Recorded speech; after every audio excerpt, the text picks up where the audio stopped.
मेरे प्यारे बच्चों, आज मैं कक्षा 10 विज्ञान के एक नई अध्याय के साथ आपके सामने हूँ। ये अध्याय का नाम है जैव प्रक्रम।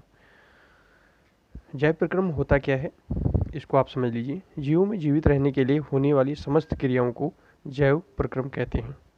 यानी कि जीवों में जीवित रहने के लिए, यानी हम एक जीव हैं, यानी कि हमें जीवित रहने के लिए होने वाली हमारे समस्त क्रियाएं, जो है हमारे अंदर जो समस्त क्रियाएं हो रही जीवित रहने के लिए, तो उसे हम क्या कहते हैं, जैव प्रक्रम कहते हैं। जैसे श्वसन, श्वसन यानी सांस लेना, ऑक्सीजन लेना, कार्बन डाइऑक्साइड छोड़ना।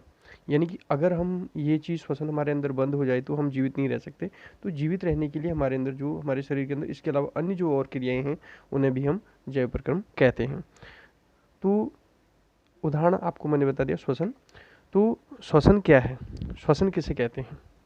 जीव में होने वाली ऐसी क्रिया जिसमें ऑक्सीजन की उपस्थिति में ग्लूकोज का ऑक्सीकरण होता है। फिर ध्यान से सुनिए, जीव में होने वाली ऐसी क्रिया जिसमें ऑक्सीजन की उपस्थिति में ग्लूकोज का ऑक्सीकरण होता है तथा कार्बन डाइऑक्साइड, जल एवं ऊर्जा मुक्त होती है, श्वसन कहलाती है। जैसे यहाँ देख रहे हैं, ग्लूकोज का सूत्र होता है C6H12O6। ग्लूकोज का जो सूत्र होता है आपका C6H12O6। तो इसमें ऑक्सीजन की क्रिया है, ऑक्सीजन के साथ क्रिया करके कार्बन डाइऑक्साइड और H2O आपका, यानी कि H2O और ऊर्जा, अपार मात्रा में जो ऊर्जा उत्पन्न होती है, ये जो ऊर्जा होती है वो 686 किलो कैलोरी ऊर्जा उत्पन्न होती है। तो अगला जो पॉइंट है, श्वसन की विशेषताएं। श्वसन की क्या विशेषताएं हैं? नंबर 1, यह एक अपघटनीय क्रिया है, अभिक्रिया है। नंबर 2, श्वसन क्रिया में ऑक्सीजन ग्रहण की जाती है और कार्बन डाइऑक्साइड मुक्त की जाती है। जैसे आप सांस लेते हैं, ऑक्सीजन लेते हैं, कार्बन डाइऑक्साइड छोड़ते हैं। श्वसन दिन रात तो 24 घंटे होता है। यह सभी जीवित कोशिकाओं में, जो श्वसन है, ये सभी जीवित कोशिकाओं में होता है। पहला पॉइंट क्या था, यानी कि यह एक अपघटनीय अभिक्रिया है। दूसरा, ऑक्सीजन ग्रहण होती है, कार्बन डाइऑक्साइड मुक्त होती है। श्वसन क्रिया दिन रात 24 घंटे होती है। और चौथा पॉइंट क्या है, यह सभी जीवित कोशिकाओं में यानी कि पाई जाती है। इसके अलावा अगला जो पॉइंट है, यह माइटोकॉन्ड्रिया के संयोग से होती है। यह माइटोकॉन्ड्रिया के संयोग से होती है। माइटोकॉन्ड्रिया हमारी कोशिका के अंदर, यानी कि एक ऑर्गेनेल्स है, एक कोशिकांग है, जिसकी सहायता से ये श्वसन क्रिया, यानी कि उसकी क्रिया संयोग से संपन्न होती है। अगला है आपका श्वसन के प्रकार। श्वसन 2 प्रकार के होते हैं। नंबर 1 वायवीय श्वसन और नंबर 2 अवायवीय श्वसन। वायवीय श्वसन क्या होता है, यानी कि वायु की उपस्थिति में जो हो उसे वायवीय श्वसन कहते हैं। अवायवीय श्वसन जो, यानी कि वायु की उपस्थिति में नहीं होता है। वायवीय श्वसन, यह श्वसन ऑक्सीजन की उपस्थिति में होता है अथवा इसे आक्षी श्वसन भी कहते हैं। देखिए, वायवीय श्वसन की बात करें, इसका एक और नाम है आक्षी श्वसन, क्योंकि ये ऑक्सीजन की उपस्थिति में होता है, इसलिए इसका नाम वायवीय श्वसन या आक्षी श्वसन पड़ गया। ठीक है छात्रों, इस क्रिया में ग्लूकोज के पूर्ण ऑक्सीकरण से 686 किलो कैलोरी ऊर्जा उत्पन्न होती है और इसी के साथ साथ कार्बन डाइऑक्साइड तथा जल का निर्माण होता है।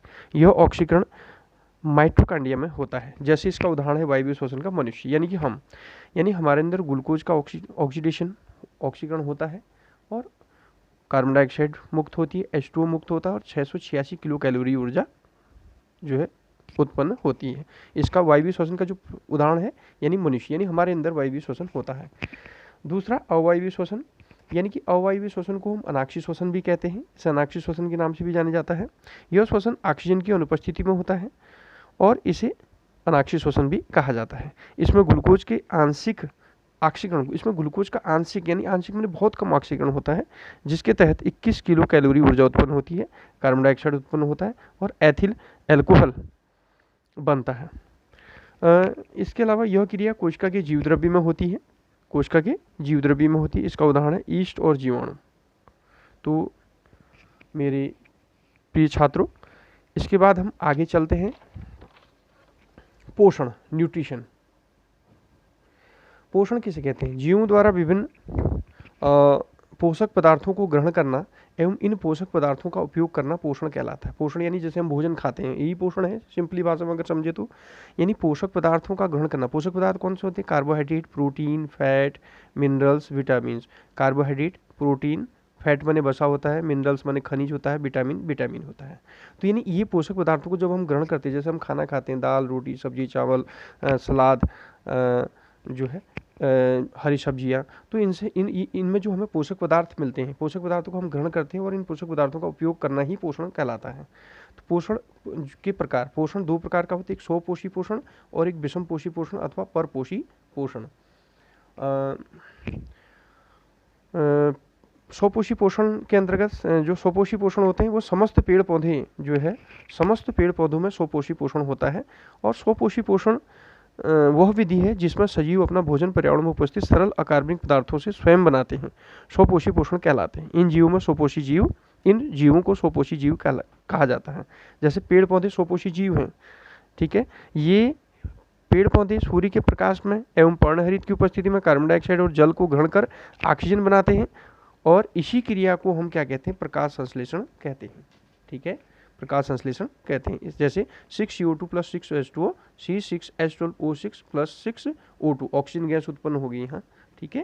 तो यानी कि जब पेड़ पौधे वायुमंडल से कार्बन डाइऑक्साइड और जमीन से यानी कि उनकी जड़ों के माध्यम से जल जब आता है, और पेड़ पौधों की जो पत्तियां हैं सूर्य के प्रकाश में, यहाँ पर आपका सूर्य के प्रकाश में यानी कि पर्ण जो हरित है वो ग्लूकोज का निर्माण करता है और ऑक्सीजन उत्पन्न होती है।